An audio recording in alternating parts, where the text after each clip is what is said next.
Everyone has the right to freedom of opinion and expression. Through any media and regardless of frontiers.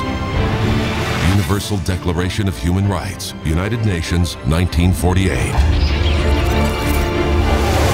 I was physically tortured and I was beaten many times a day, like 4 or 5 times. Father has been arrested in Iran. A Cuban blogger was sentenced to 2 years in jail. 2 journalists were killed. I was worried that I would never be heard from again. When these people were silenced, they found their voice in a different place. A place where internet, mobile, and social media converge. A place where the whole world could hear them.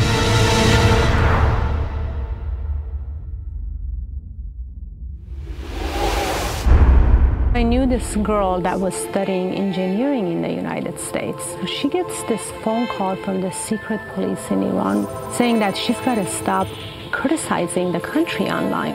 2 days later, her mother calls her saying that your father has been arrested. My friend is a blogger in China. He has been sentenced to 11 years in jail for writing a document that called for greater freedom and democratic reform in China.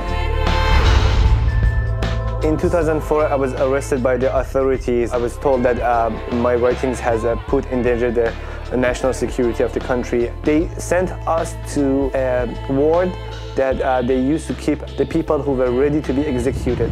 If there was one reason that I could recover very fast, it was the comments that came from my readers. I remember sitting behind my laptop, crying.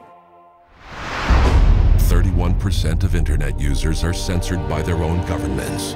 In February 2005, the Prime Minister of Lebanon, Hilary, was killed. For us journalists, that was the time when we started writing in favor of democracy. We could use the internet effectively to pass on the word and to rally the people. And the rallies and our writings forced the Syrian troops to withdraw from Lebanon after around 30 years of occupation.